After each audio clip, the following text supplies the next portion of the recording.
Професор Андонов, вие сте поддржувач на борбата на Украина за слобода и за праведен мир. Може да се рече исто така дека и премиерот и лидер на ВМРО-ДПМН, господин Мицкоски, председател на ВМРО-ДПМН и премиерот господин Мицкоски е поддржувач на Украина. Го видовме минатата година во август, го носеше украинското знаме и вие, мислам дека бевте присутни. Председателката Гордана Силјановска-Давкова на самитот за мир во Швајцарија даде потполна поддршка, целосна поддршка на Украина. Меѓутоа, вие имате многу поинаков пристап кон ова прашање. Вашата поддршка е позната и призната и е препознаена. И дали може да ми дадете разлика меѓу вас и меѓу двоецот господин Мицкоски и господја Силјановска-Давкова?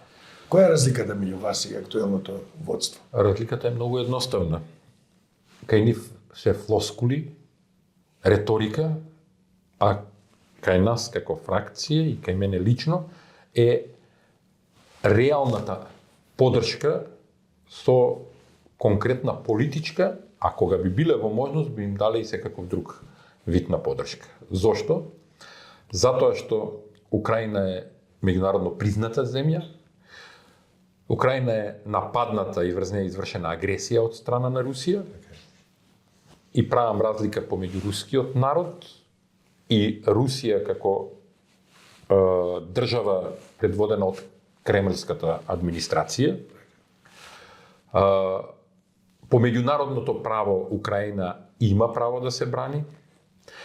По меѓународното право требаше досега да се активира системот за колективна безбедност на Обединетите нации, согласно членот 51, но благодарение на тоа што Русија е земја членка постојана на Советот за безбедност, тој систем е блокиран. Сега гледаме дополнително, имаме други видови на проблеми во меѓународните односи, во поддршката на Украина.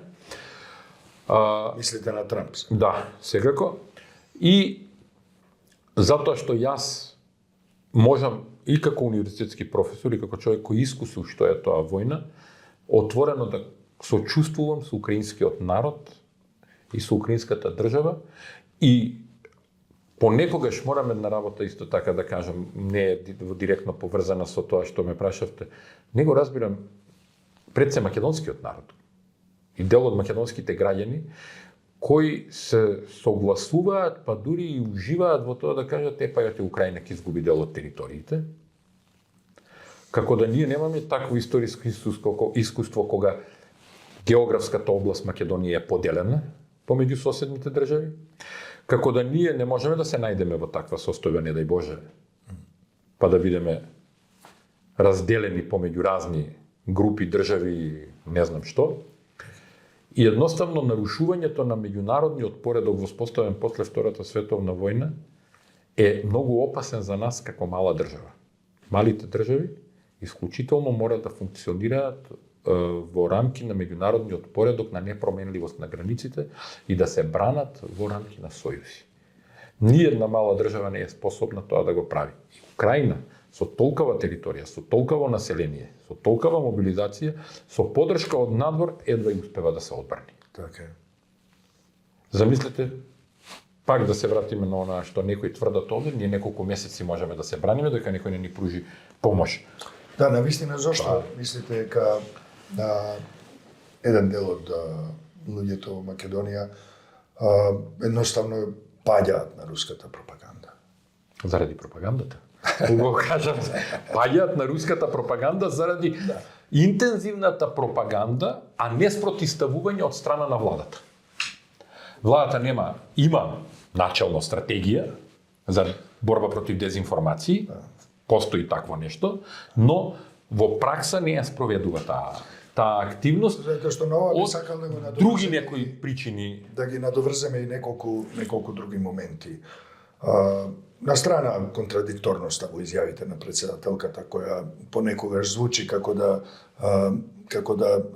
и дувнал некој ветер од исток, па после тоа малку се меша со ветер од запад и така натаму, на страна тоа. Токму тоа се флоскулите тука паѓаат. Меѓутоа имаме еден многу сериозен проблем.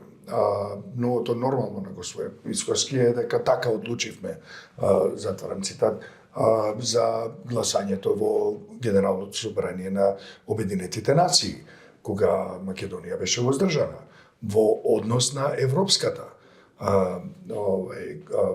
резолуција која ја направи Македонија мало осамена островче на мапата на Европа, кој ќе погледнете кој гласал воздржано, односно кој гласал против. За и против и така натаму. Меѓутоа цела Европа онака унисоно гласа и ја гледате Македонија како мало островче изолирано со резервиран глас, односно не ја поддржува европската резолуција. А потоа смешниот дел е дека беше коспонзор на американската резолуција. За која исто така беше воздржана. Така беше воздржана. Да не влегуваме во детали, тука може да ќе стане многу несериозна ситуацијата, за сериозни прашања зборуваме. Како и да е. Какви се вашите оценки за оваа трансформација на ВМРО ДПМН, односно на првиот човек на ВМРО ДПМН, на претседателката, на тие, нели ги нарековме преска лојалисти, и дали воопшто се работи за трансформација или пак едноставно поддршката за Украина и претходно беше само маска или, како што рековте, флоскули?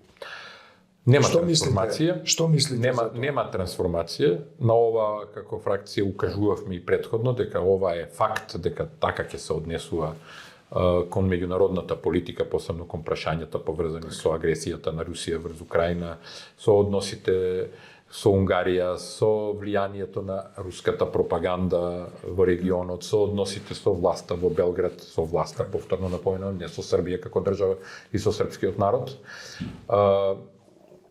Со односите кон Бугарија, кои нели ја затвараат состојбата по однос на преговори со Европската унија. И тоа има врска повторно со она на почетокот на интервјуто ви го кажав, не сакање јасно да се каже да ние не одиме кон Европска унија.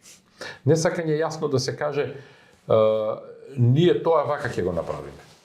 Него се е недефинирано, се е конфузно. Дали во тој дух е и ова изјава кога беше пред некој ден од министерот за одбрана господинот Мисаловски, кој рече дека ние нема да праќаме војници во Украина. Што значи тоа ако воопшто нешто значи? Тоа многу значи тоа. Знаете, тоа значи на две нивоа. И тоа има врска со ова што го зборуваме сега, дека се конфузна е целата надворешна политика, не е конзистентна. Вие имате различни состојби, прво поддржувате политика на личност, на Трамп. Па и 100 пати нека е председател на Соединетите држави и тоа институција со должна почит кон таа институција, председател на Соединетите држави, на една суперсила. Вие треба да ги поддржувате Соединетите држави. Нам стратешки партнер не е господин Трамп, на стратешки партнер ни се Соединетите американски држави. Ние имаме работа со институциите на Соединетите американски држави.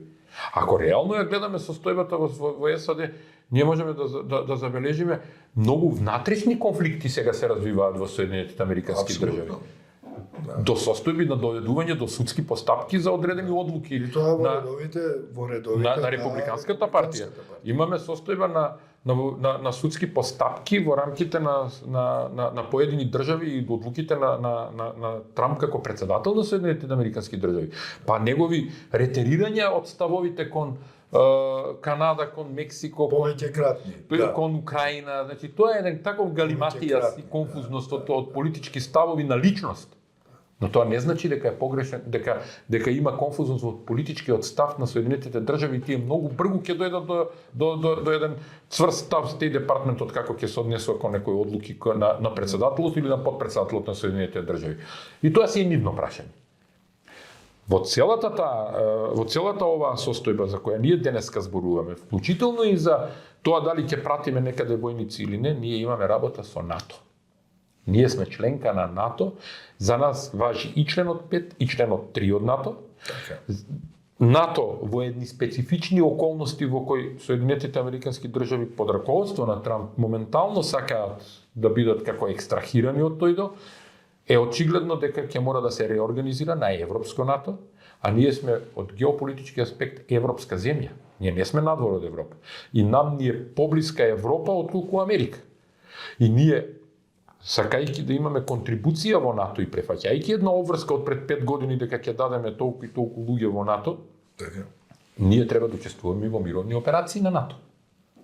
На Европа, на европски сили. Ако се создаваат европски сили, ние треба да бидеме дел од тие европски сили. Зашто повратно тие европски сили ни гарантираат и нам Како што сме безбедност. биле дури и со години пред да станеме членка на НАТО. Точно. Афганистан, Ирак, Афганистан, Ирак, учествувавме Либан.